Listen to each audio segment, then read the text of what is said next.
Cando comezamos a comisión organizadora a traballar na organización deste congreso,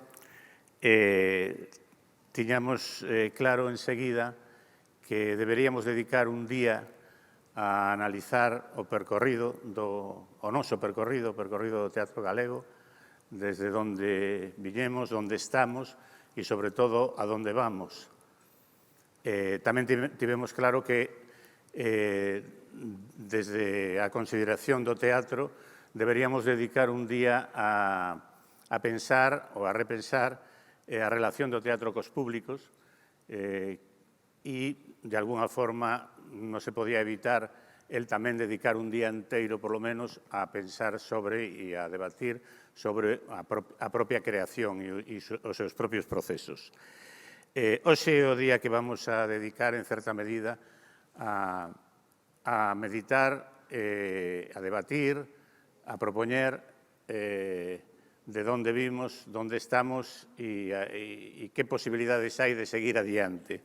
E aquí, en este ámbito, como sabedes, na estrutura do Congreso, cada día ábrese con unha conferencia que enmarca, digamos así, o tema, e logo hai mesas xa de traballo que traballan máis especificamente aspectos concretos ou aspectos parciais dese tema. Cando pensamos en quen podería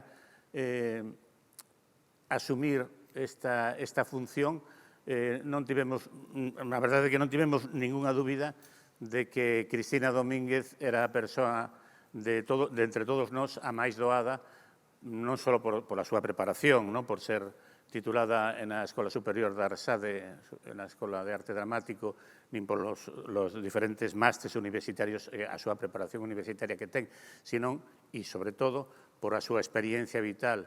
Cristina Domínguez foi directora dunha compañía durante bastantes anos, por certo, Factoría Teatro, compañía que fixo algúns espectáculos que quedaron no recordo de todos, e dirixiu esa compañía durante algúns anos e, por tanto, sabe dos problemas que moverse nese ámbito significan.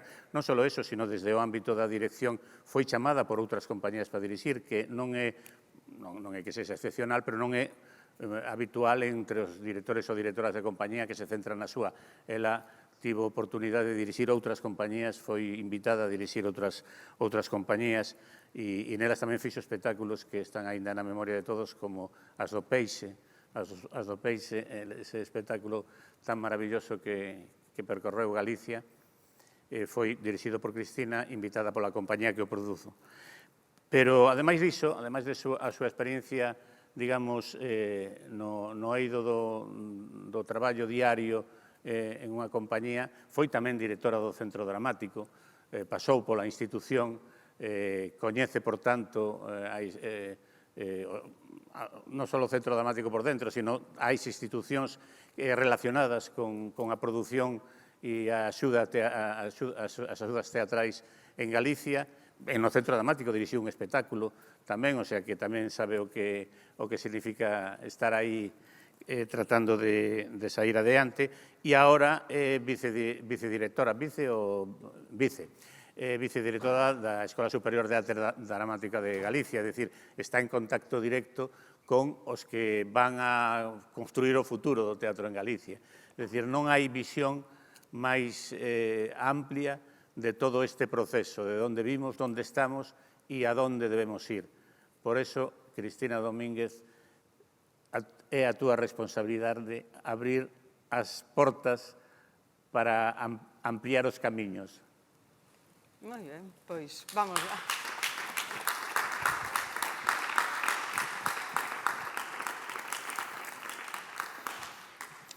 Eu xa trouxen outra botella de agua porque xa tiña unha aquí, trouxen a outra dali, porque teño que decir que estes días coa máscara a voz, aínda que son profesora de voz, a voz resíntese. Pido disculpas, pois, se en algún momento a miña voz non está como debera de estar. Ben, antes de nada, agradecer o convite da Academia para pronunciar esta primeira conferencia. Acepteino encantada esta responsabilidade e tamén quero agradecer unha serie de persoas da profesión que forneceron parte desta presentación coas súas opinións. Moitas grazas a todas elas por axudarme a entender un pouco máis o momento no que estamos a vivir nas artes escénicas, no teatro. Ben, pois vou empezar. Teño tamén unha pequena presentación que acompaña, pero a miña vai ser unha lectura clásica dunha conferencia. Ben, no ano 1988, hai 32 anos, celebrouse na cidade de Ferrol o primeiro encontro de teatro profesional, coa pretensión de estudar e deseñar o futuro do teatro galego.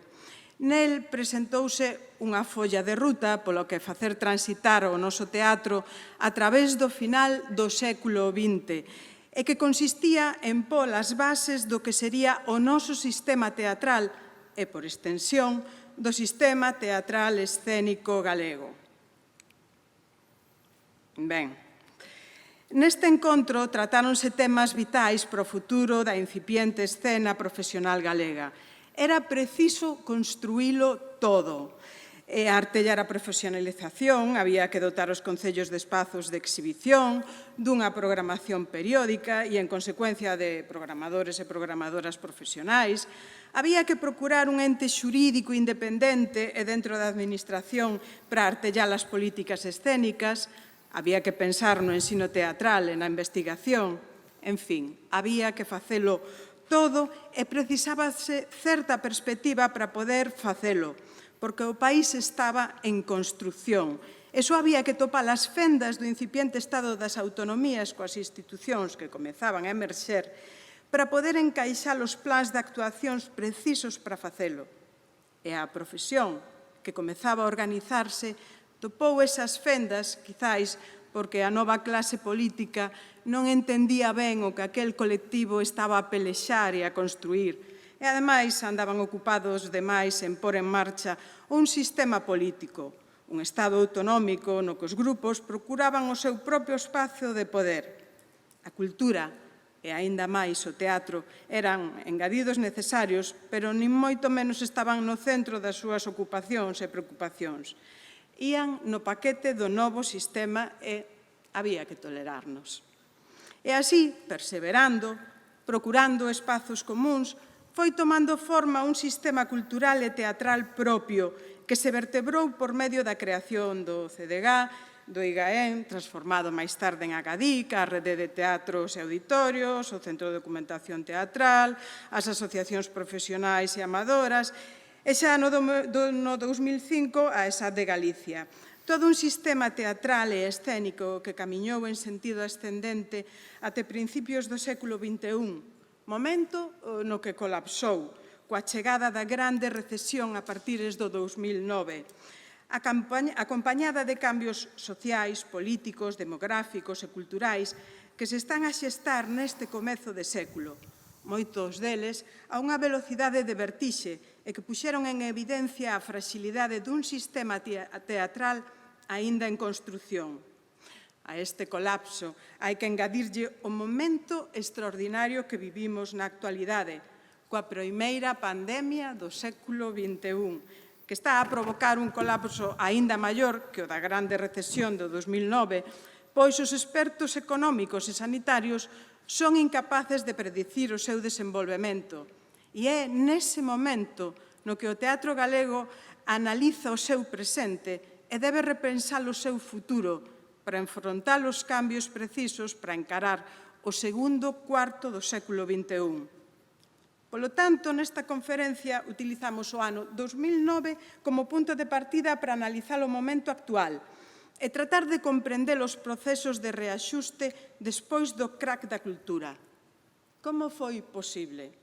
Como todo un sistema non é quen de aturar unha crise e remata prácticamente na quebra segundo a percepción do sector mesmo. Non pretendemos deixar pechadas e contestadas estas preguntas. Mesmo nese sentido, pode que algunhas cuestións queden aínda máis abertas, pois do que se trata é de abrir un debate de como esta situación actual debe ser o punto de partida para a reconstrución das artes escénicas do teatro galego do segundo cuarto do século XXI. A pretensión desta exposición é a de instarvos a establecer un debate construtivo que promova e impulse a creación de novas regras do xogo que permitan ao teatro galego navegar polas, xa vemos, que máis que tumultuosas aguas do século XXI, nas que debe acometer a importante tarefa de transformarse, tanto a nivel artístico como a de xestión, para dar resposta ás inquedanzas e ás exixencias dunha sociedade que, inevitablemente, vai verse transformada despois de anos de sufrimento e de cambios estruturais impredecibles, pero persistentes.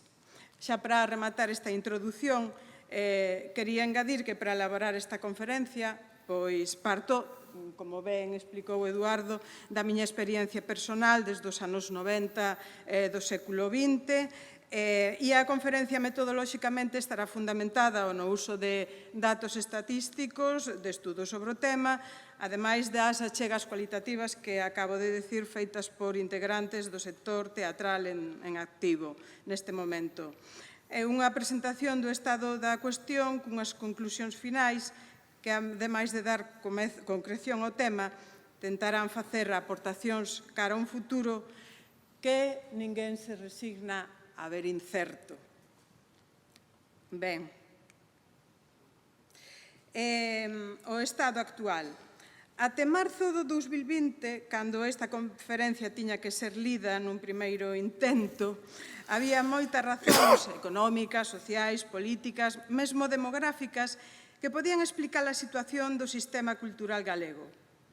É importante ver os datos estadísticos dos últimos 9-10 anos para facerse unha idea da recesión, do decrecemento forzado que se viu sometido o sistema teatral e escénico do país. Mais estes datos, pois, naturalmente, quedan xa desfasados con respecto á máis urxente actualidade. Aínda así, consideramos importante apuntalos, pois serán un bo indicador do delicado momento no que se atopaban as artes escénicas galegas cando nos asolagou o tsunami da COVID, levando ao sector a unha situación nunca antes vivida. Ben, é innecesario indicar que estes datos que utilizamos extraídos dos anuarios das artes escénicas da SGAE, hai que tratalos con prudencia, pois neles xúntanse sen discriminación de ningún tipo o teatro en galego, en español e mesmo as compañías amadoras e profesionais. Mais adiante creo que se van presentar datos actuais, pero estes son como un punto de partida para entender a situación. Desde o 2009 obsérvase un decrecemento evidente, drástico e continuado no número de funcións teatrais realizadas en Galicia. O punto máis baixo é o 2013 e a partir de aí comeza unha lixeirísima remontada que nin se achegou aos datos baixos do 2008. De hai 12 anos. O mesmo acontece co número de espectadores de teatro en Galicia. O descenso é evidente dende o 2009 e, aínda que despois da caída continuada durante 4 anos seguidos comeza a ascender no 2014, están lonxe dos datos do 2009. Cousa ben distinta acontece na recadación, na que, despois dunha caída continuada, outra vez no 2014 comeza a remontar ata os datos do 2018, superando dun xeito evidente as cifras do 2009. Aí dicir que, preguntada a xente do sector, todo o mundo fala sobre todo, a cuestión de que as billeteiras comezaron a actualizarse. A crise, segundo os datos do 2018, parece que podería estar remontando levemente. Na diagnose feita polo Consello da Cultura no 2018 afírmase que, segundo o informe da Federación Internacional de Consellos das Artes e Axencias Culturais, é moi difícil topar unha opinión común, sobre todo respecto á incerteza sobre as consecuencias máis significativas da crise, canto tempo vai durar e cales serán os mecanismos de recesión que impactarán no eido das artes. A destrucción de emprego, a dificultade de pôr en marcha proxectos, a desaparición de programacións, de exhibición en espazos escénicos, a drástica disminución dos subsidios ao teatro, imposta por medio de graves recortes que padeceu toda a administración pública en canto a educación, sanidade e servicios sociais, así como os traballadores asalariados, foron unha constante na década rematada. No noso sector, os recortes foron continuos e non foron acompañados de políticas efectivas para paliar os efectos da recesión. Pola contra, a política foi agardar a mellores tempos, que, por desgracia, como ben sabemos, non dan chegado. Quizáis a reacción foi a título individual, tentando adaptarse ás novas circunstancias, tentando diversificar, flexibilizar a súa oferta, e como nos indicaba un programador, a partir de aí houbo unha preocupación maior polos públicos. Apareceu o fenómeno dos espectáculos con a intención prioritariamente comercial, cos que se desbotou a idea de que o teatro galego, como modelo de negocio, non podía vivir da billeteira. Pero espectáculos neste momento en cartel, apuntaba a él, parecen dicir todo o contrario. Ben, mas a maioría dos casos a reacción foi mínima, pois había moi pouca capacidade de manobra. Estivo chea de sufrimento pola imposibilidade de axustar e flexibilizar aínda máis a súa capacidade de produción e de exhibición, sendo, por exemplo, realmente dificultoso poder cumplir o convenio teatral, anos atrás asinado por todas as partes implicadas, pois a crise supuxo un recorte extremo nos orzamentos das producións e, sobre todo, tamén nos cachés das compañías, acompañado por un declive na demanda, tanto na contratación como na asistencia de público, debido a que o consumo baixou nos primeiros anos de xeito radical, como acabamos de ver. Ademais, hai que engadir os cambios sociais vividos en Galicia nas últimas décadas, onde existe un problema demográfico evidente, que, como apunta un xestor cultural, inflúe no descenso da programación nos concellos pequenos, aumentando a fenda entre mundo rural e urbano. El di, as vilas estánse a quedar sen xente, notas a cuestión do avellentamento. Vilas medianas e pequenas quedaron sen recursos e sen estrutura persoal axeitado, por exemplo, para programar. A conxunción destes factores dá como resultado unha grande precarización que xa advertiu o Consello de Cultura nun informe elaborado no 2013 sobre a situación das artes escénicas en Galicia. Na súa análise, DAFO afirma que a palabra que mellor define a situación actual é precariedade. Para paliar os efectos da crise, non observamos ningún plan concreto até o ano 2018 do 2019, no que a Consellería de Cultura presentou o 21 Estratexia da Cultura Galega, sen orzamento coñecido. O plan contaba con 6 liñas estratéxicas, onde na liña 2, LE2, Consolidación das Industrias Culturais e Creativas de Galicia, dedica un espazo á escena galega. Un dos obxectivos estratéxicos en concreto, o OE2.6, é fortalecer o sector das artes escénicas. Mais este plan, que está pendurado na páxina web da Consellería de Cultura para que se realicen as alegacións oportunas desde 2019, como digo, foi presentado no Parlamento, onde a oposición o cualificou de falta de concreción. Non foi posto en marcha nesta legislatura, polo que, polo de agora, non deixa de ser unha declaración de intencións. Tampouco acabou de callar a proposta dos e das profesionais das artes escénicas dun anteproxecto de lei das artes escénicas que tiña como misión, segundo indica o segundo borrador do anteproxecto, ser un instrumento xurídico que permita desenvolver os mandados de impulso, protección e difusión que garantan a creación cultural e o acceso da cidadanía á cultura establecidos na Constitución e no Estado de Autonomía de Galicia. O fin do anteproxecto era plasmar nunha lei os dereitos e deberes que fixeran posible garantir o acceso ás artes escénicas por parte da poboación e estruturar a nivel legal o normal funcionamento do feito escénico na nosa comunidade, atendendo ao ensino, a creación, o acceso aos espazos escénicos, as condicións laborais dos profesionais ou os públicos. En fin, lei proposta pola profesión escénica, teatro, teatro de obxectos, danza, circo e teatro amador, conscientes da necesidade de reformular o futuro. É unha máis das apostas e propostas que proveñen dunha profesión que procura sempre respostas a como proxectarse neste xa ben comezado século XXI. Estruturada en 6 capítulos, neste momento non pasa de ser un proxecto esquecido nalgúna gaveta, mas temos a certeza de que merece a atención e o debate por parte dos axentes políticos e sociais galegos.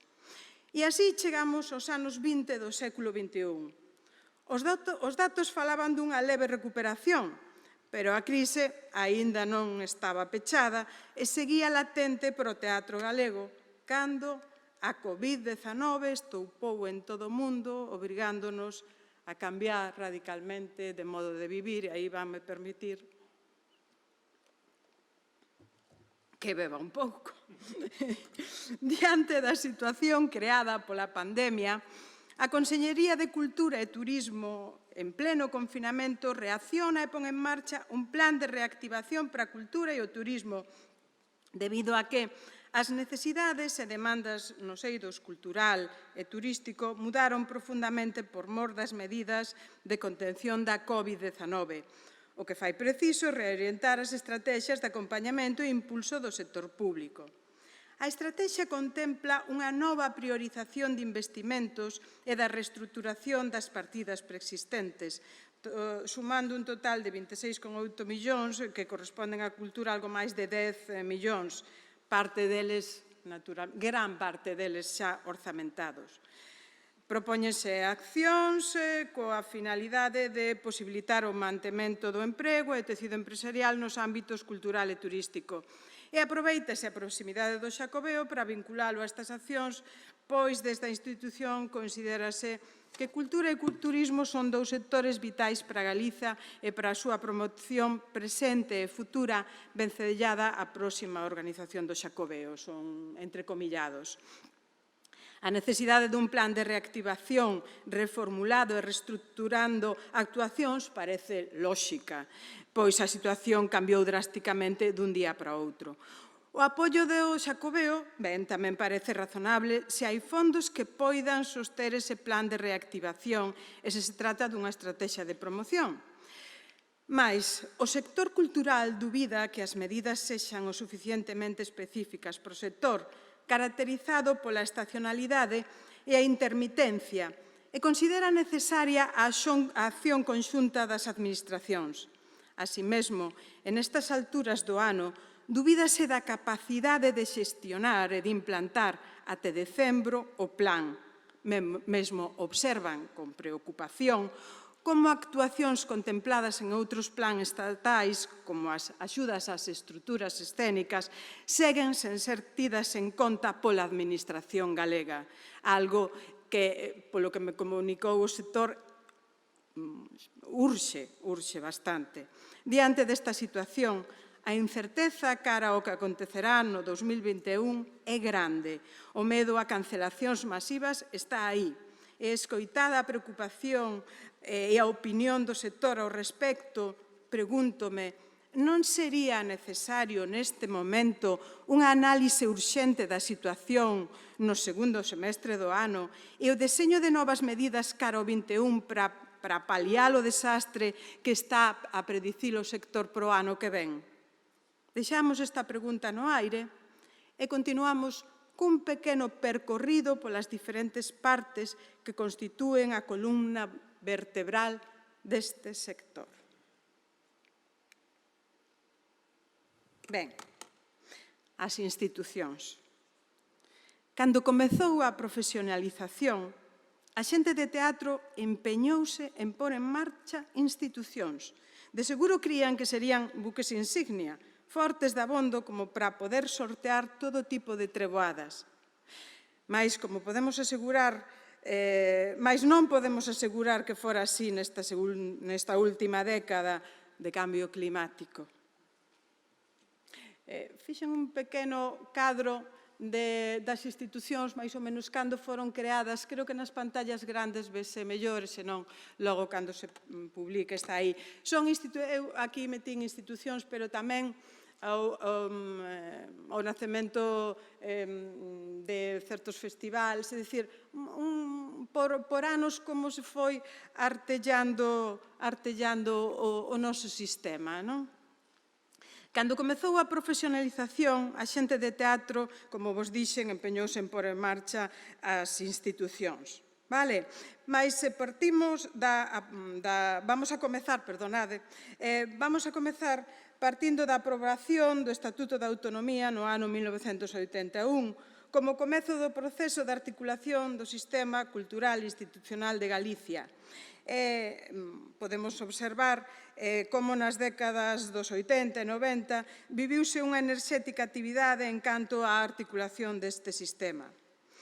E xa que falamos de articular, comecemos polo principio, para sinalar, en primeiro lugar, a creación no ano 1983 do Consello da Cultura Galega, un organismo autónomo, con personalidade xurídica propia e que se define como un corpo asesor e consultivo con capacidade de iniciativa, investigación e organización, dotado de personalidade xurídica composto por membros representativos das entidades dos diversos campos da cultura e tamén por personalidades sobranceiras que contribúan ao desenvolvemento da cultura de Galicia. O Consello é a única entidade cultural que naceu con autonomía, dependente da Xunta de Galicia, cunha estrutura e orzamentos que o fan independente e que se relaciona coa cultura en moitos casos como órgano consultivo. Poderíamos utilizar o Consello para máis fines que os actuais? De seguro que é unha pregunta que podería ter resposta. Pasamos agora ao Centro Dramático Galego. Se o Consello da Cultura foi a primeira institución creada para desenvolver a cultura do país, o CDG foi a primeira institución teatral creada para normalizar o teatro en Galicia. Pero ao CDG rápido lle buscaron acomodo, que non foi outro que o IGAEN, onde entrou como unha unidade de produción cuns estatutos a desenvolver que nunca se desenvolveron e, polo tanto, cunha dependencia total do organismo que o acollía, o cal supuxo desde o comezo unha serie de atrancos cada vez máis graves para poder desenvolver unha actividade artística que moitas veces colide co normal funcionamento da institución administrativa que o acolle. O CDG ten problemas para ter un organismo propio que prevea o seu normal funcionamento, para ter un orzamento propio que prevea o seu normal funcionamento, porque o seu normal funcionamento é anormal para a administración pública e que fai que cada vez sexa máis dificultosa a produción teatral, que é a razón do seu nacemento. No momento no que o IGAEN se transforma en Agadic, as unidades de produción quedaron transitoriamente adscritos á axencia mentre se lle buscaba novo acomodo. Pero o cambio político supuxo un freo en seco para as expectativas das unidades de produción, e esa provisionalidade transformouse en permanencia. O CDG converteuse nun departamento máis da Agadic, afogado cada vez máis a súa xestión tanto económica como de recursos humanos. A situación do Centro Dramático agora mesmo é precaria. Dista moito do proxecto soñado dun teatro nacional motor e representante do teatro galego e precisa dun urxente cambio de modelo xurídico para poder cumprir os seus primixenios obxectivos de motor e normalizador do teatro galego. Observamos que, diante da crise provocada pola COVID, o CDG, dentro do plan, levou a cabo unha reprogramación e vai producir 3 espectáculos escénicos para ser distribuídos no 2021. Tamén se reprograma a actividade do Salón Teatro. O investimento é de 440 euros, que imagino que non será o único orzamento que tiña o Centro Dramático para este ano, porque creo que o ano pasado foron 600 millóns. Ben, Pasamos agora a Agadic. Despois da aparición do Centro Dramático, pola necesidade de artellar as políticas escénicas do país, nace o IGAEN, que no ano 2008 deixa paso a Agadic. O IGAEN e máis tarde a Agadic artellaron o sector escénico do país. Creouse a rede de teatros, a rede de salas, os apoios á produción e distribución das compañías, a feira de teatro, hoxe Galicia Escena Pro. En fin, alentáronse políticas por veces consensuadas co sector e por veces non, pero podemos dicir que o diálogo entre a Agadic e a profesión, de algún xeito, foi continuo. Mais, como ben indica un profesional do teatro, o carácter máis aberto do Consello Reitor do IGAEN, composto por xentes de diferentes campos da cultura e das artes escénicas, facía que as decisións estiveran máis consensuadas.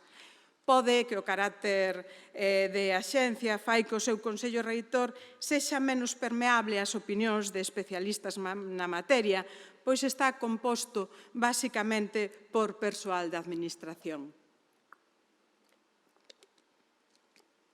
A cuestión central da axencia é o concepto mesmo de industria cultural. A súa transformación fixo que as artes escénicas compartiran espazo coas industrias culturais, nomeadamente co audiovisual e o libro, sendo unha convivencia enriquecedora, mais na que, por veces, hai unha evidente disparidade de intereses. A profesión teatral non acaba de encaixar a súa actividade dentro da industria, pois é unha actividade que en Galicia está máis cerca, moitas veces, do artesanal que dunha actividade industrial, como ben indica un director de compañía. O teatro non é industria no concepto clásico da industria, en todo caso, certa artesanía. As dúbidas aumentan aínda máis cando falamos da creación contemporánea. Podemos cualificar a nova creación, ou mesmo, sen falar de creación contemporánea, a un espectáculo de pequeno formato como industria cultural.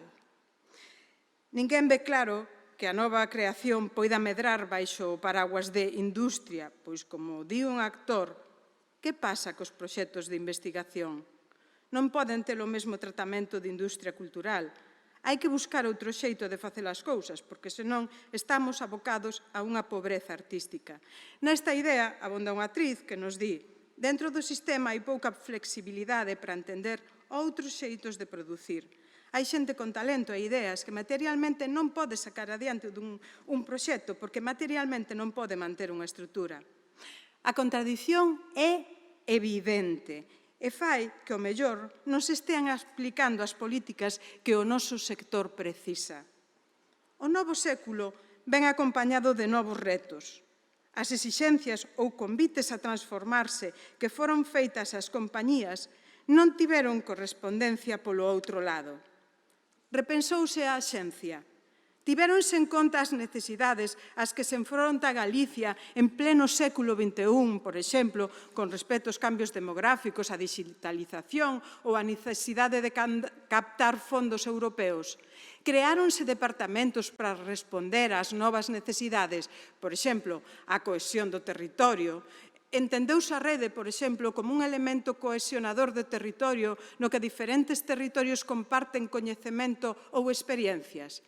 Esta é unha pregunta que se fan programadores, xestores, e que dá unha idea de que a inquedanza sobre o futuro dos territorios está presente. A esta situación engadimos os atrancos provocados por lexislacións cada vez máis restritivas para o normal funcionamento da axencia. Faise cada vez máis complexo a súa relación coas compañías e concellos. A excesiva burocratización dificulta a súa xestión e os trámites afogan tanto a axencia como as empresas que se relacionan con ela. De sobra son coñecidos os problemas que ocasiona a Lei de Contratos aplicada ao sector público.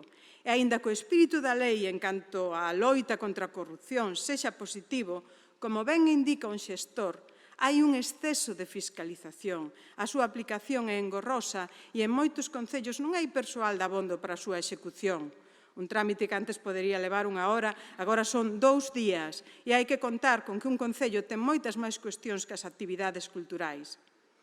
Unha revisión e procura de solucións ou alternativas é urxente, pois nun momento como o actual, unha aínda maior parálise é realmente insostible. Ben, Vamos falar agora das compañías.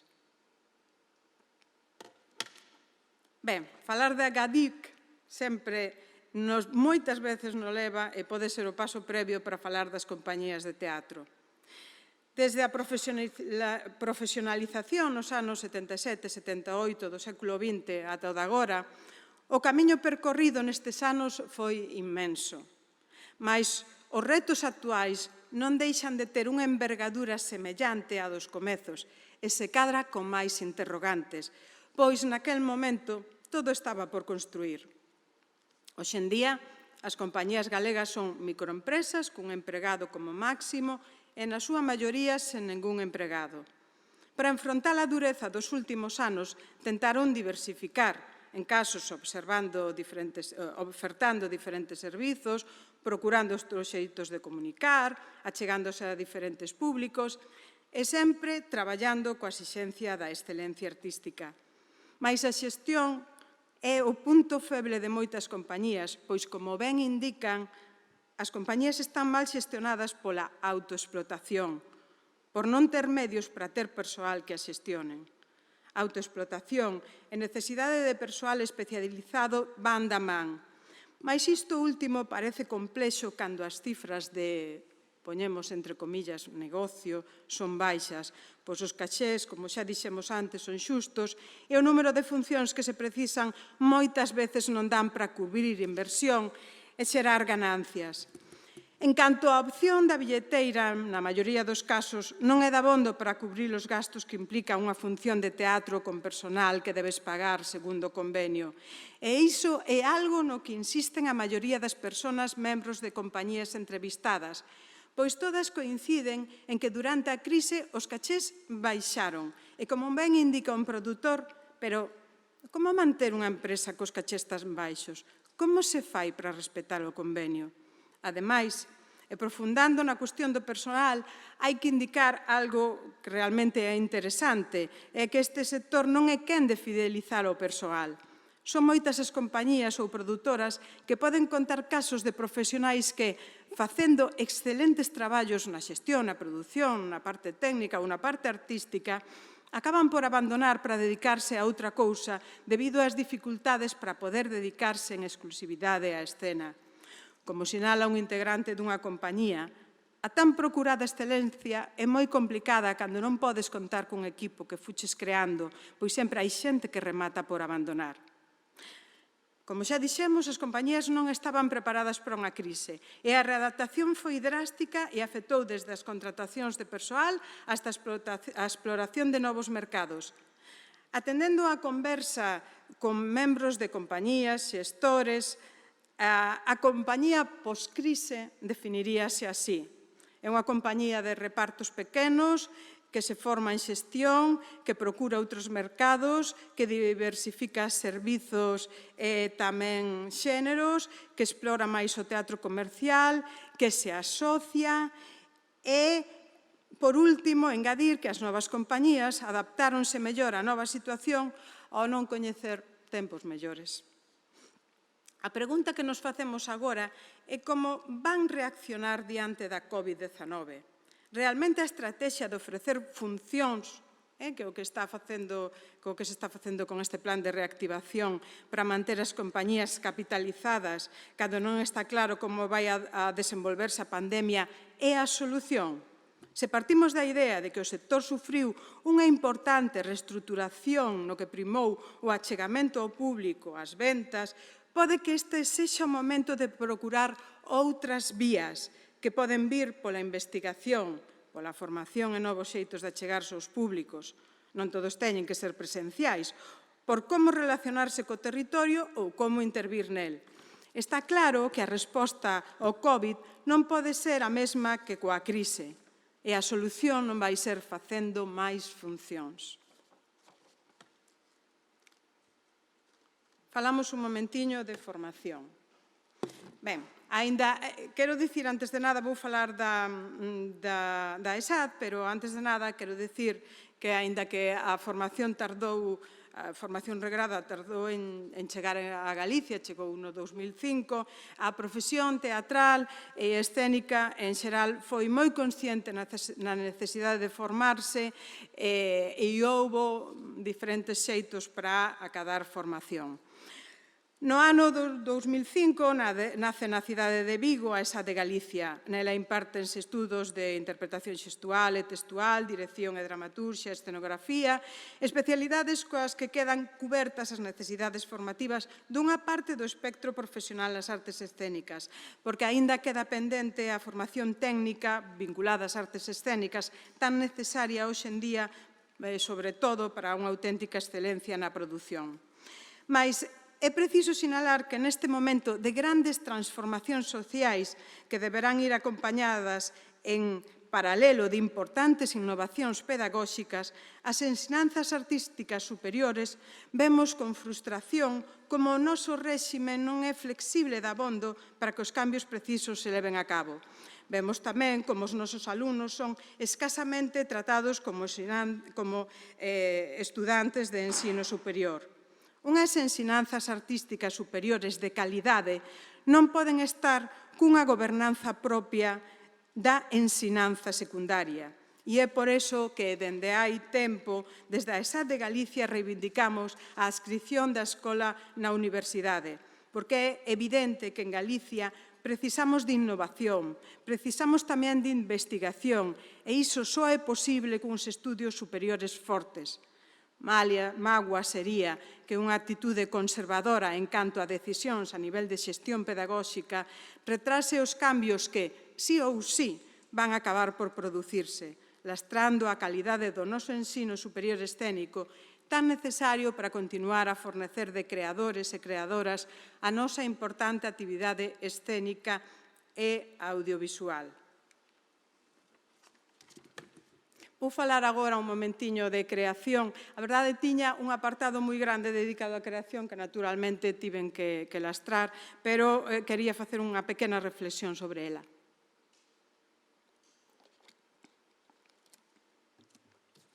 O nacemento do Centro Dramático fixo que a creación galega, escenógrafos, directores, figurinistas, actores, actrices, iluminadores, iluminadoras, dramaturgos, dramaturgas, poideran operar cuns determinados recursos escasos na maioría das compañías. Mais, pouco a pouco, os creadores, as creadoras, dentro das súas compañías ou convidadas por elas, desenvolveron as súas propias linguaxes escénicas e os seus modos diferentes de entender e de crear puideron convivir con total liberdade até chegar aos nosos días onde se observa unha grande diversidade de formatos, estilos e linguaxes desde os máis clásicos representados por compañías e creadores veteranos e veteranas da xeración responsable da profesionalización, pasando por xeracións intermedias até as últimas xeracións, onde os estilos híbridos son protagonistas e, en casos, achéganse a modelos postdramáticos. Moitos destes traballos de difícil exhibición pola radicalidade da súa linguaxe alóxanse nas salas de teatro que conforman as redes de salas de Galicia. Estas compañías son precisas, só hai que procurar espazos, estruturas onde poidan desenvolverse e topar ao seu público, xa que coa situación actual vai ser moi doado velas desaparecer por inanición, e iso é algo que a escena deste país, para a súa natural evolución, non se pode permitir. A creación diversa e de calidade se implica nos cambios sociais e de comunicación que parecen inevitables, de seguro será un recurso para xerar riqueza na sociedade post-Covid. Ben, e non quería deixar de pasar por alto os cambios con respecto á situación da muller que se están dando hoxe en día, afortunadamente. Vimos de falar de creación e, ademais, de observar a diversidade de xéneros e propostas nas escenas galegas. E aquí hai que destacar como as mulleres están a liderar cuestións creativas e comezan a procurar espazos no feito escénico no que antes dominaban os homes. Sen esquecer, e a modo de homenaxe aos primeiros intentos de facer teatro desde unha perspectiva da muller como pudo ser no seu momento o Teatro de Malbarate, coas actrices Rosa Álvarez, Marisa Soto e Mabel Rivera, como promotoras dunha proposta de teatro coa muller como centro da creación, ou o exemplo sempre inspirador da actriz, directora e dramaturga Dorotea Bárcena co seu Teatro da Lúa. Hoxe en día contamos con mulleres escenógrafas, dramaturgas, iluminadoras, figurinistas, directoras, actrices, que asumen proxectos artísticos de tal xeito que o que antes considerábamos como unha excepción, hoxe xa se está a considerar normalidade. A percepción é que estas mulleres están a arriscar e a anovar sen medo. Están a traballar con temáticas diferentes, mesturando xéneros e disciplinas e, sobre todo, están poñendo a muller no centro da creación. Elas senten que o deben facer así e, ademais, perciben que non están soas, como, por exemplo, apunta unha dramaturga e directora. Quero poñer no centro a muller. E moitas mulleres estámoslo a facer, mulleres impulsando proxectos. Hai voces femininas moi potentes, cada vez máis. En Galicia as mulleres estánse a visibilizar na produción, na escrita, tamén nos premios. Marta, Belina, Iria, Esther, Gena, as compañentes da panadería. Ben, mais esta dramaturga tamén apunta a que o número e a calidade e diversidade non acaba de traducirse en melloras a outros niveis. Sei que non acabamos de armar corpo, non acabamos de asentarnos, pois, efectivamente, parece que, nun grande número de casos, non se traduce en maior visibilidade ou maior éxito na billeteira ou nunha forte distribución dos espectáculos nin na participación en grandes coproducións.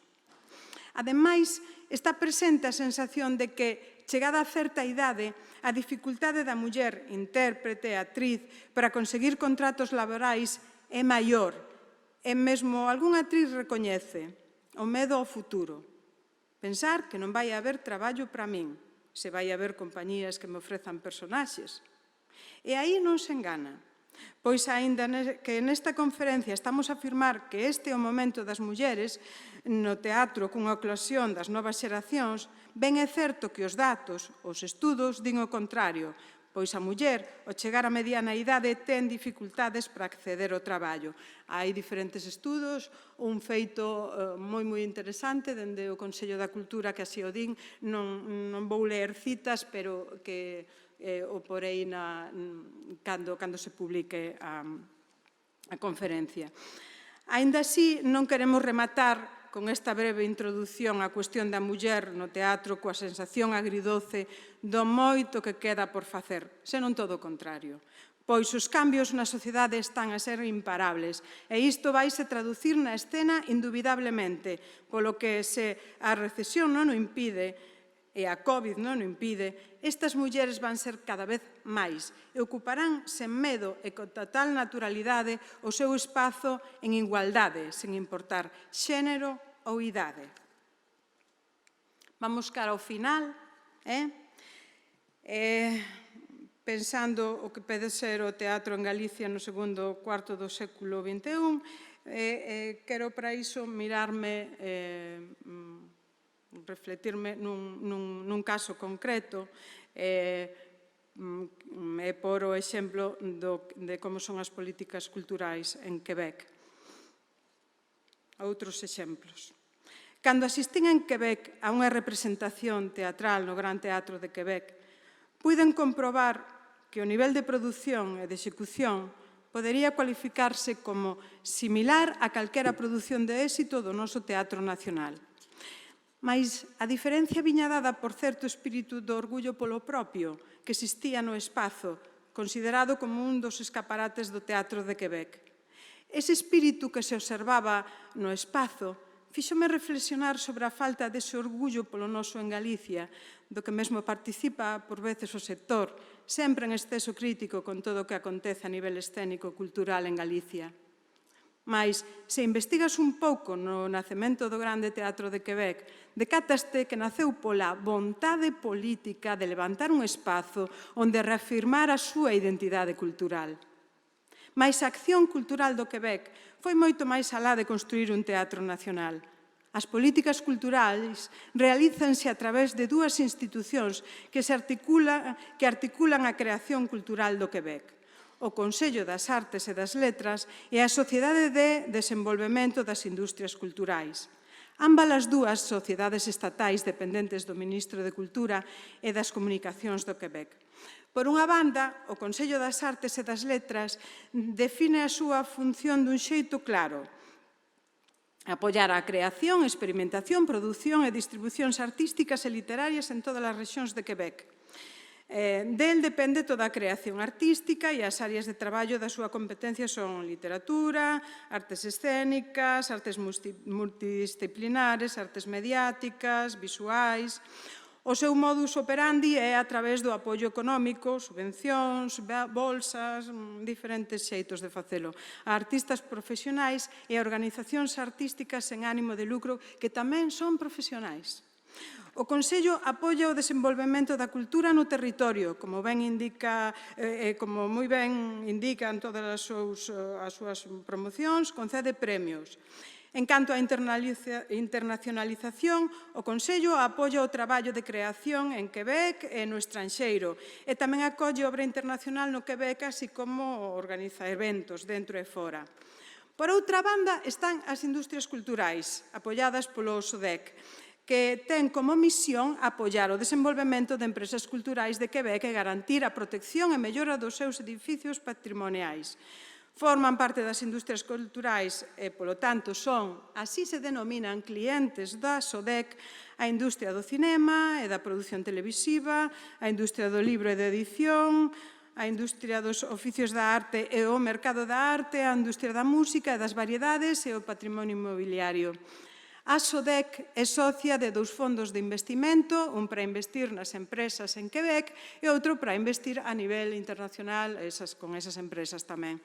A SODEC define as súas funcións do seguinte xeito: desenvolve programas, administra axuda financiera pública destinada a empresas das industrias culturais e das comunicacións de Quebec, presta financiamento, xestiona medidas fiscais e asesora o goberno.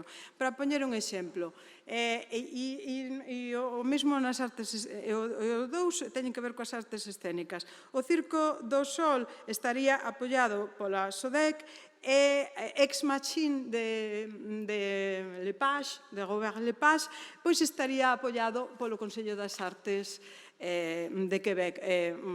Naturalmente, o que está apoiado polo Consello das Artes de Quebec, Robert Lepage, é unha figura internacional e ninguén dubida da súa profesionalidade, aínda que non sexa industria. Obsérvase nestas dúas institucións do Goberno do Quebec unha marcada diferencia entre creación e industria, e como as liñas de actuación nin se mesturan nin se parecen, dándoselle o seu debido tratamento á industria e á creación, conformada esta última por artistas profesionais e agrupacións clasificadas, como xa dixemos antes, en canto a tributación sen ánimo de lucro. Ambas as dúas estruturas traballan pola creación e difusión da cultura tanto dentro do territorio como fora, pero cada quen no seu ámbito propio. Podemos imaginar algo similar nunha comunidade como a nosa, tamén cunha forte identidade cultural propia, aínda que economicamente menos desenvolvida que o Quebec e cun territorio menor. Temos experiencia dabondo en xestión, temos un bo momento na creación e as institucións precisas. Vamos, non precisaríamos crear un consello. Eles crearon un consello hai 25 anos. Nós témolo dende bastante tempo atrás e que non se asuste, que non queremos meter en ningún lío agora mesmo o Consello da Cultura. Ben, este é o momento de proxectarnos no futuro. E para iso precísase a reorganización das nosas institucións e estruturas, a elaboración de plans estratégicos a 4 ou 5 anos para planificar a xestión, a asimilación dos cambios sociais e económicos do país, a procura doutra maneira de intervención no territorio contando coas pequenas vilas e o mundo rural e buscando modelos que teñan máis que ver coa participación e intervención que coa programación ou uso. Continuar a aprofundar nunha internacionalización consecuente, partindo do traballo xa feito coas nosas ligacións tradicionais e lóxicas e promovéndoas a partires da procura de subvencións a nivel internacional. E concluindo, por todo o exposto ata agora, concluímos cos seguintes puntos.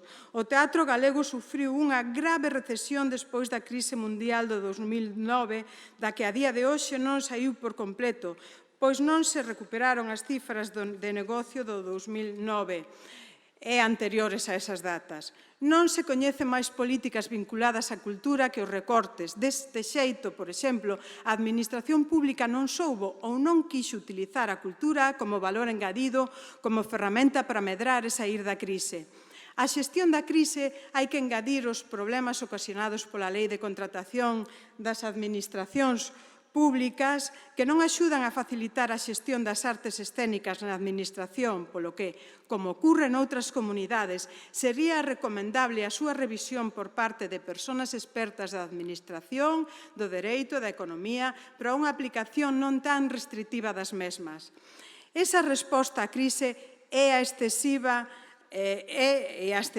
burocratización da Administración fai que a chegada da pandemia provocada pola COVID torna a situación mesmo en dramática para o sector e poña en serio risco a supervivencia de toda a estrutura escénica galega.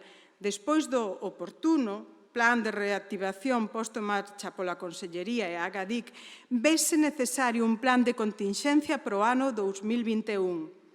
Aínda así, a creación en Galicia está pasando por un momento importante pola súa calidade en canto á produción e execución artística e pola diversidade e orixinalidade das propostas. Fronte á crise, a creatividade é unha das respostas posibles. Noutra orde de cousas, a creación das ensinanzas artísticas superiores da arte dramática veu a corrixir unha eiva a nivel formativo en Galicia, mais a súa creación debe ir acompañada dunha legislación educativa que permita a mesma servir como apoio para xerar excelencia nas artes escénicas por medio da investigación e especialización. Finalmente, estamos a vivir unha transformación social que podemos cualificar de radical, na que a muller estáse a converter en axente de cambio e está reivindicando o seu espazo na escena galega, ademais de reivindicar a muller como centro da súa creación artística.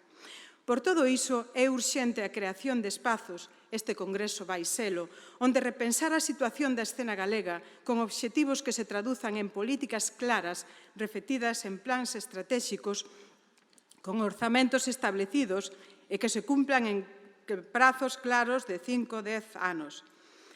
Temos feito unha longa viaxe en moi pouco tempo.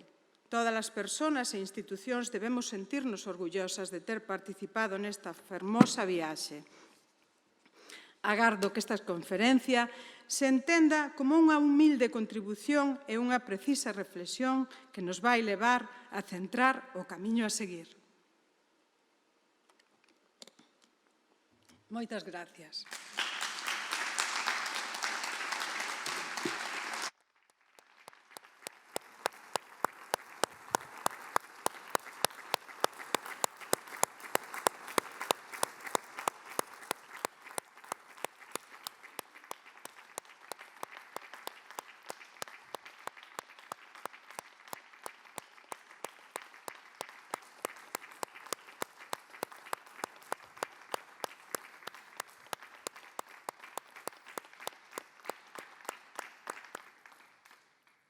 Moi ben, moitas gracias, Cristina. Bueno, agora temos uns minutos para que o público participe da forma que considere oportuno, con pregunta, con proposta, con intervención.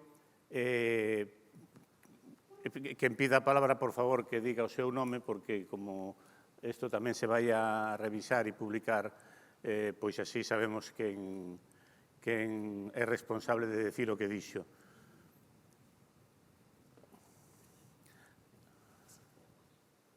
Podes falar? É que, por isto, que necesito ir un momentiño ao baño. Claro, claro. Así temos un momentiño para pensar que lle vamos preguntar.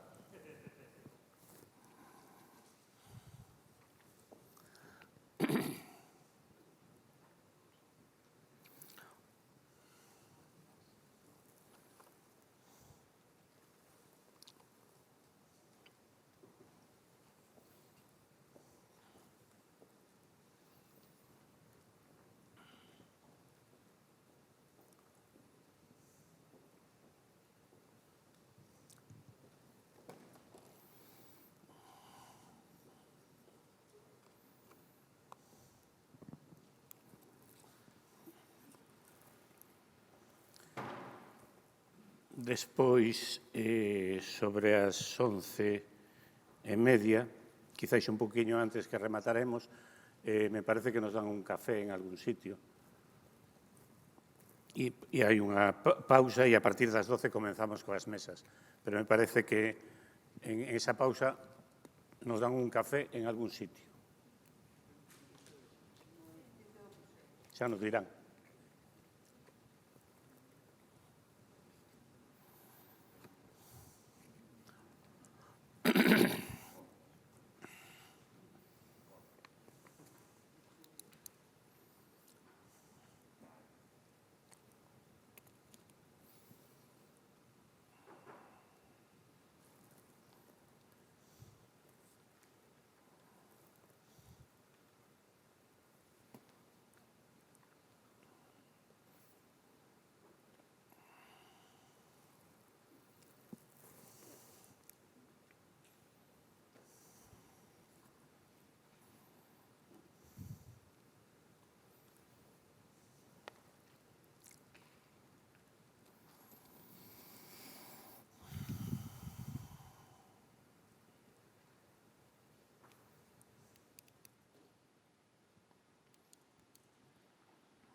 Xa está de volta, Cristina. Alguén quere intervir, preguntar, dicir algo? Disculpade que saín sin máscara. Bueno, pois se ninguén pregunta, vou preguntar eu. É unha cuestión un pouco pedestre, pero é algo que me preocupa. A verdade é que fai 20 anos preocupábame que non existira unha institución, que o caso da ESAD, non, que representara o relevo, as novas xeracións, non? E,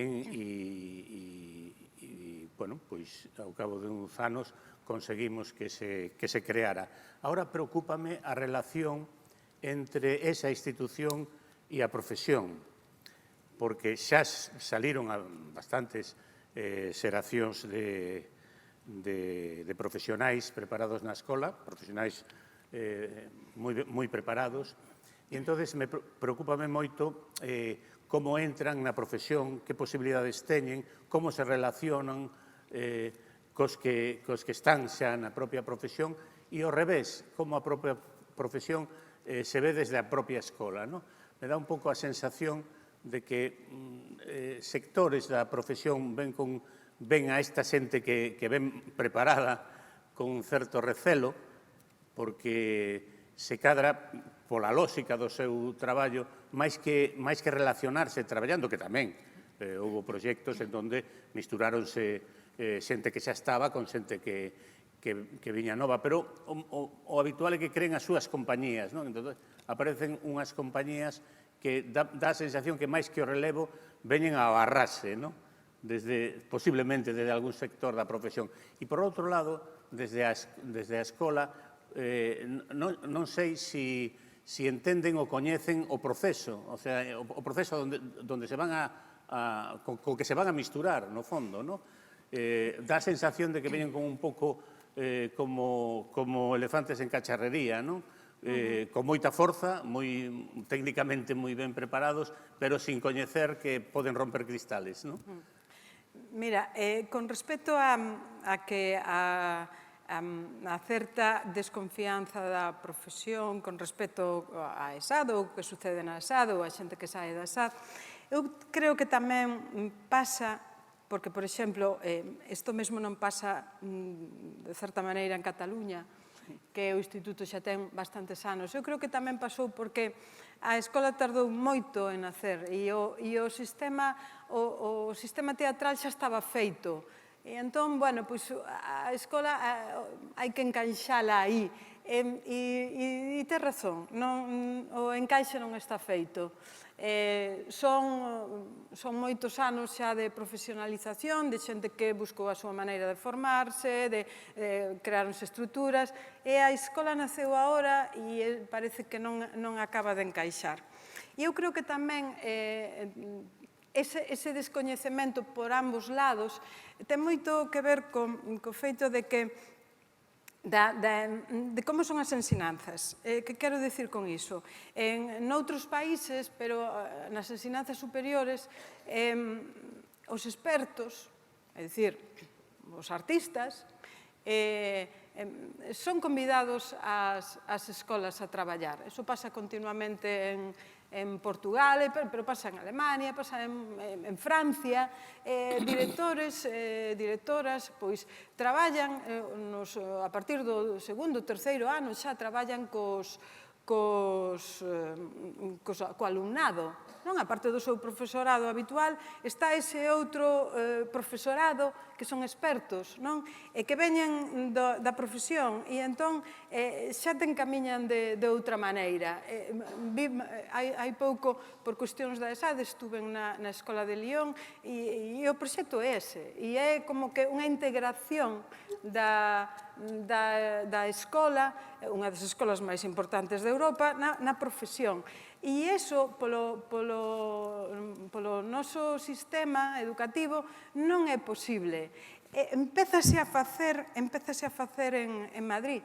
Non sei que resulta, non sei se ni siquiera se o puderon facer co tema da pandemia, pero empezaban a facelo este ano. É dicir, os obradoiros que se fan nas escolas, este ano xa o iban dar directores e directoras de fora.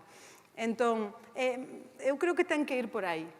Ten que ir por un cambio no xeito de traballar. Pero, bueno, por outro lado, as novas xeracións que empezaron a traballar fora, agora tamén están empezando a dar clases na ESAD. Entón, aí xa empeza a haber outra comodidade. Eu creo que hai que darlle un pouco de tempo, pero sí que eu recoñezo e é necesario e obrigatorio que ese achegamento se sega dando. Claro, porque a veces chama a atención, por exemplo, vou promocionar a un colega, que Xulio Lago, co seu espectáculo represente en Vigo e non sexa eso unha clase obrigatoria para toda a escola, por exemplo. Xa. E os debates sobre eso e levar a ese director ou as actrices e os actores á escola que expliquen ese espectáculo que viron. Sin embargo, cando actuamos en Vigo, a Xulio non sei, pero cando actuamos nós, é difícil que aparezan como espectadores alumnos da escola. É difícil conseguilo.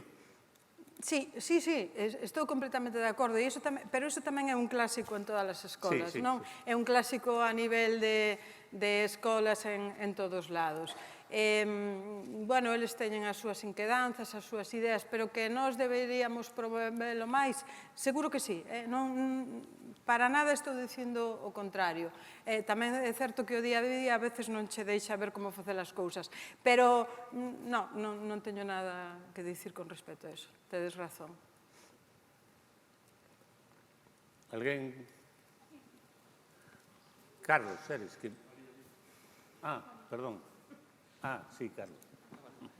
Bueno, tamén son Carlos Lorenzo, técnico de cultura e programador do Concello de Carral. En primeiro lugar, Cristina, darche os parabéns e as gracias pola magnífica conferencia. Podíamos dicir que unha fotografía, non, é un álbum extenso de fotografías do que foi, do que está sendo e do que pode ser o noso teatro. A miña pregunta un pouco vai sobre o que visión podes ter, digamos, da permeabilidade que pode ter o noso teatro co teatro de fora, non? Tanto co resto do Estado, co europeo e incluso co iberoamericano. Como programadores, nós, a verdade é que iso non se percibe, non? Quizáis nas 2-3 grandes cidades pode chegar teatro español, algunha vez, un fenómeno excepcional, algo do estranxeiro, pero tamén percibimos que o noso teatro tamén costalle sair, non? Non sei se é un paso necesario, evidentemente sabemos que é un paso difícil, pero mellor se ten que haber un nivel de risco a ese nivel. Bueno, un pouco, cal podería ser ese camiño que pensas ti para a relación do noso teatro cos outros, non? Eu penso, por un lado, que e ademais falo dos nosos clásicos socios, non? Que, é dicir, dende o principio, por exemplo, no teatro galego houve relación co teatro portugués, non? É evidente. Pero sí que hai grandes problemas para entrar, é dicir, que entren espectáculos de fora e que os nosos espectáculos vayan fora. E creo que hai xeitos de que iso poida producirse, pero para iso para min hai que dar un paso máis. Eu creo que me referí na conferencia porque quitei moito. Por exemplo, as nosas empresas as nosas compañías están pedindo axudas ao INAEN, pero realmente hai moitas dificultades para pedir axudas a nivel internacional, é dicir, axudas aos fondos europeos de cultura que existen. Para pedir esas axudas hai que asociarse con compañías de fora, pero para eso fai falta algo máis que vontade, fai falta asesoramento. De alguna maneira, era o que me refería por exemplo, a Agadic está se adaptando a todo iso. É dicir, hai fondos, hai oportunidade para que os festivais, como fai o Festival de Ribadavia, teña unha programación internacional. Pero tamén fai falta a existencia dentro das institucións, por exemplo, da Agadic, que é a institución que temos, dun departamento internacional forte que axude a xestionar as axudas europeas, que as hai e moitas, e que te obligan a relacionarte con outras institucións e con outras compañías. Creo que ese é un paso que hai que dar, que hai que dalo, e que poden dalo as novas compañías perfectamente, porque falan linguas, e creo que ademais é a saída natural, non? Pero para iso, xa digo, iso non se fai da nada. E se hai eses fondos e esas axudas, realmente habería que invertir en departamentos que se ocupen de potencialo e non entender as axudas que son complexas europeas como un problema, que é realmente como creo que se contemplan, senón como unha oportunidade.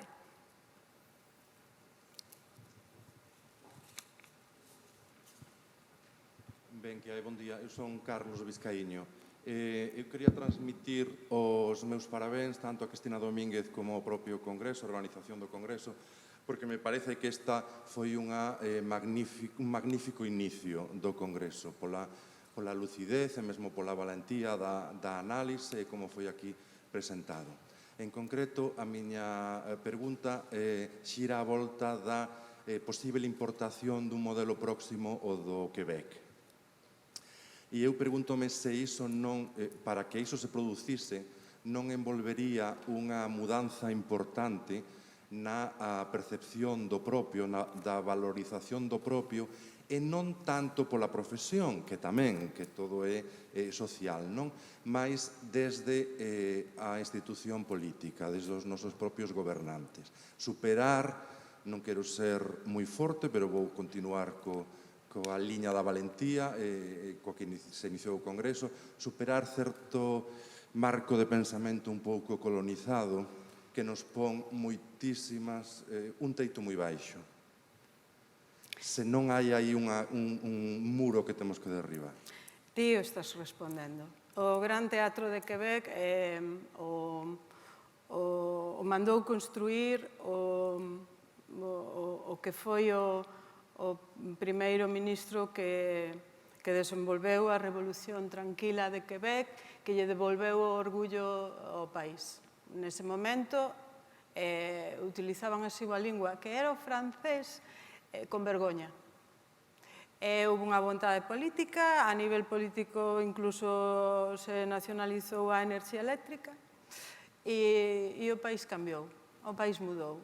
Pois claro, é que non hai outra. É vontade política, sabémolo todos, non?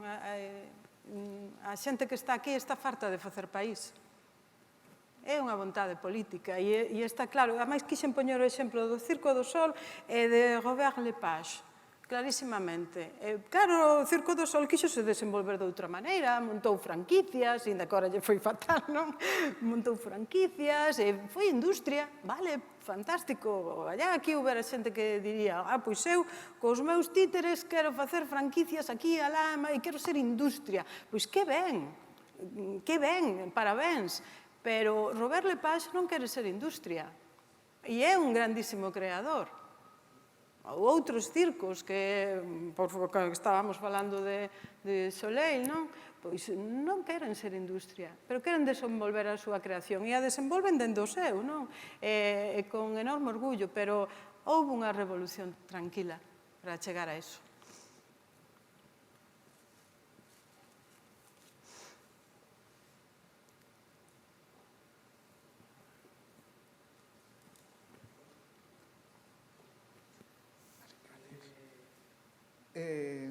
Bueno, yo quería hablar un poco de la relación entre el teatro gallego y el teatro amador gallego, ¿no?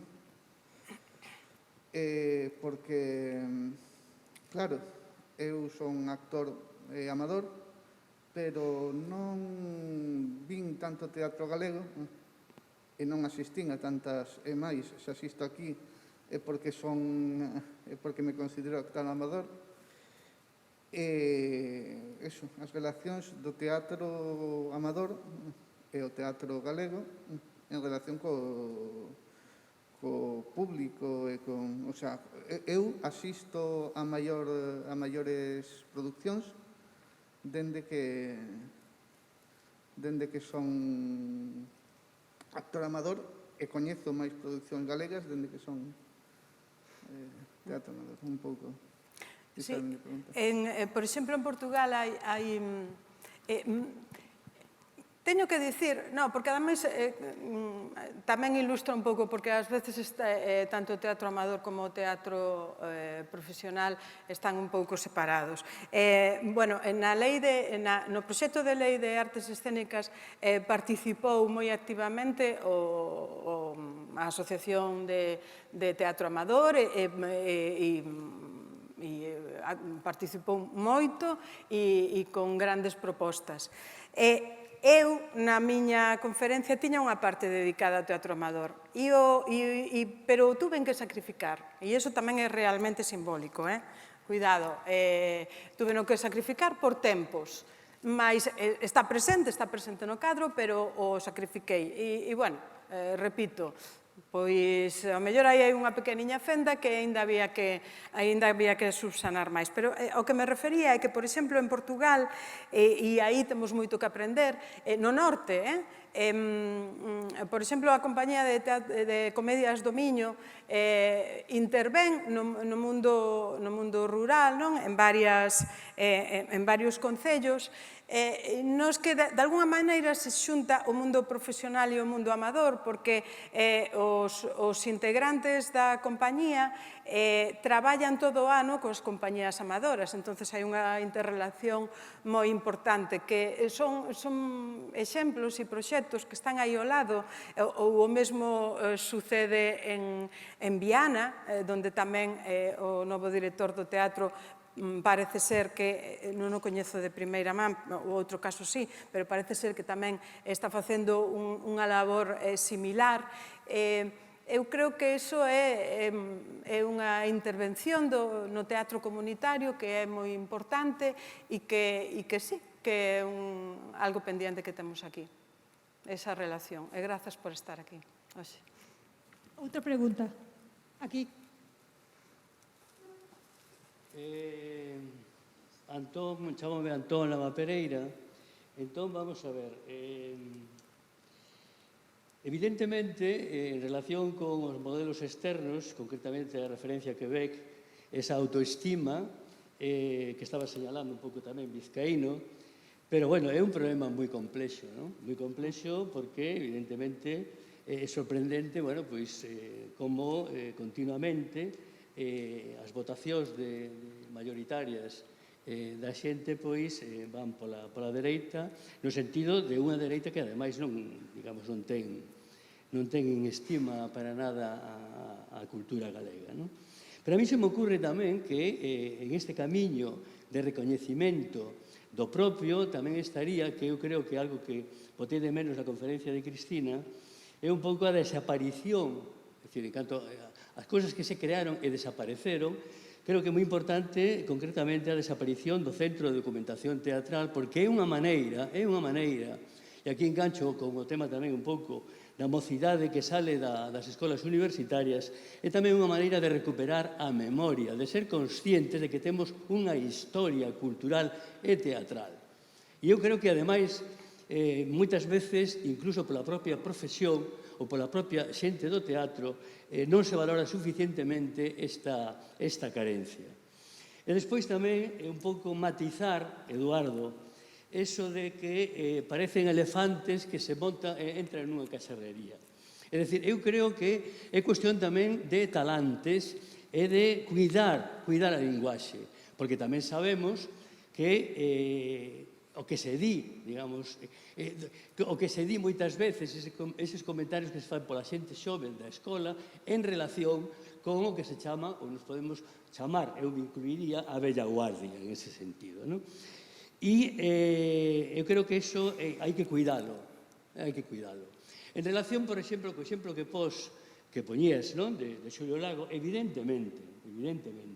O que pasa é que hai que, digamos, tamén comprender. Eu estou totalmente de acordo, e ademais a propia profesora Cristina o apoiaba, non? Pero, digamos, hai que, por unha banda, o propio currículum, as propias prisas, o que é o programa, pero en este sentido non de exixir o programa onde non se contempla todo eso, é dicir, que creo que hai un problema de fondo en ese sentido. Problema de fondo que, por outra banda, se dá no secundario, cando os profesores de galego e profesoras de galego non recomendan ou non puntúan, é unha batalla que hai que estar continuamente para que se vaya a ver teatro, por exemplo, en Cangas do Morrazo, unha vila onde, é dicir, que o teatro, tamén como asignatura en secundaria, tamén non ten, digamos, valoración ninguna. E, bueno, nada máis. Outra pregunta, Cristina, me chamou a atención que o tocache solamente, lóxicamente, non? Rapidamente, me pareceu entender que en Quebec as asociacións sin ánimo de lucro son consideradas como, digamos, profesionais. Non sei se me equivoquei, e entonces, se vas por aí un pouco, sí que me gustaría aclarar eso, que aclararas, senón agora, non sei se pola tarde, no plenario, hai tempo para este tipo de cuestións. É unha denominación, non ten nada que ver co que entendemos aquí como unha asociación sin ánimo de lucro, unha asociación cultural. É un pouco unha maneira de nomear, fixen unha traducción do francés moi literal, non o teño aquí, de nomear o tipo de agrupacións profesionais que reciben as axudas porque teñen dispensas fiscais. É por aí, non sería o mesmo. Non sería o mesmo que nós entendemos como asociación sin ánimo de lucro. Fíxate que falando con xente en Quebec, lembrome que incluso eles, pois nunha empresa e demais, a min parecía unha empresa, pois eles decían, nós somos unha asociación sin ánimo de lucro, pero temos que funcionar como unha estrutura con xestión, así tal cual o decían.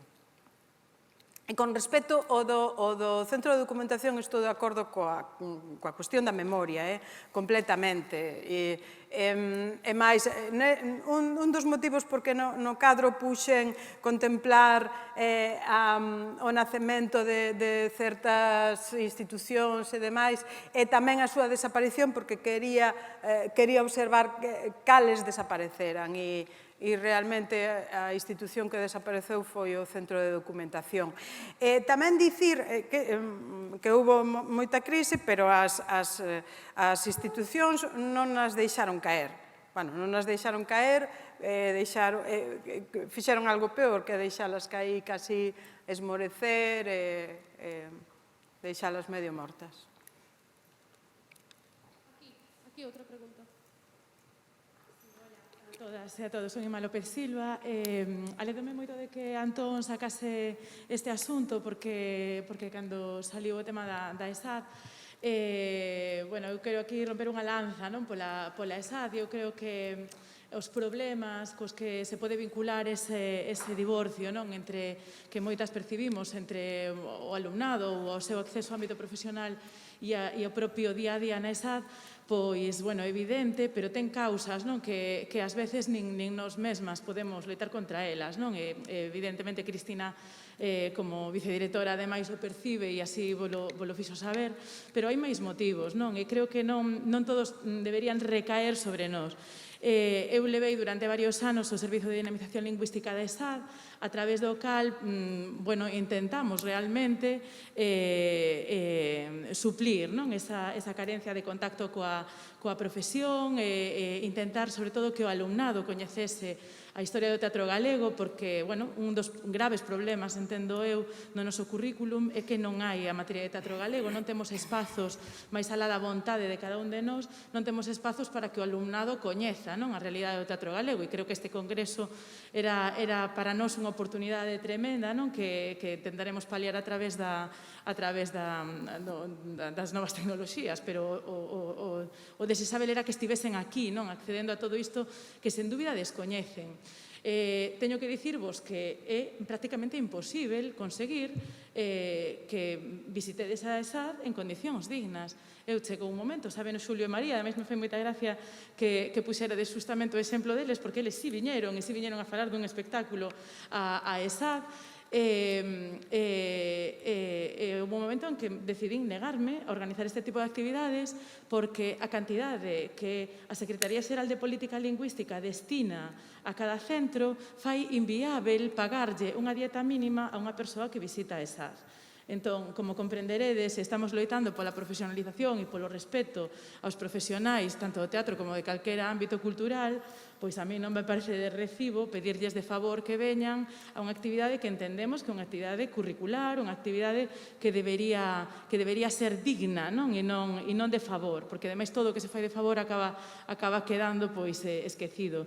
E iso ten moito que ver con todo isto, quero dicir, a ESAD está tremendamente desgaleguizada, a ESAD ten un descoñecemento absoluto sobre o mundo teatral galego fora do que é a cuestión profesional e ten que ver con que tamén temos unhas autoridades, no noso caso educativas, que non nos permiten promover iso. É a mesma causa pola que se pecha o centro de documentación e a mesma causa pola que non se dan ningún tipo de recursos para prácticamente nada. Entón, ás veces temos a vontade, amigas e amigos da profesión teatral, pero non é só o día a día, é que a propia cuestión material e dos recursos impide que teñamos máis contacto convosco e que nos visitedes máis. Pero, desde logo, que na nosa vontade, creo que na de todas e todos que estamos na ESAD, é, por suposto, isto, creo que é indubidável, na maior parte dos casos.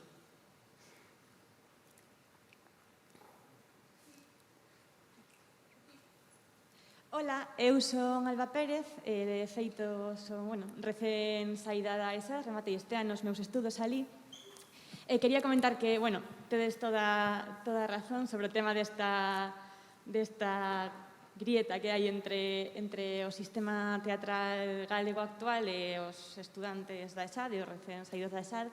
Creo que é un tema que é moi importante tratar, pois sí que é certo que pola nosa parte creo que debemos intentar achegarnos máis ao sistema actual, pero tamén creo que temos este modo de entrar como elefantes, como dis ti, nunha casa de herrería, porque é un sistema no que é moi complicado entrar agora mesmo, é como moi pechado. E pola nosa parte, dende o meu punto de vista, é como un sistema no que é moi difícil adentrarse e hai un contacto moi complicado de facer. E creo que é un bon momento este congreso para fomentar e potenciar estas alianzas, entre comillas, porque creo que se nos xuntamos tendo a experiencia que ten o sistema actual, a mellor a formación que traemos nós, a frescura, creo que podemos crear un teatro moito máis potente, con moita máis calidade e con unha identidade propia de calidade, non? E con unha identidade galega, culta e cunha moi boa calidade. Entón, creo que é un momento moi importante no que temos que poñernos en contacto, tanto pola nosa parte como polo sistema que xa está creado, pois facer aí unha boa alianza e ver se podemos comezar a traballar xuntas. Aí está.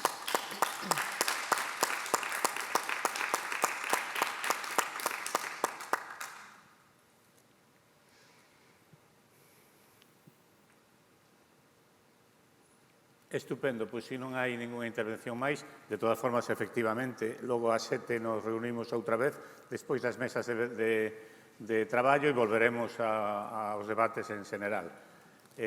Pois levantamos a sesión. Vamos a tomar un cafelito. Veña.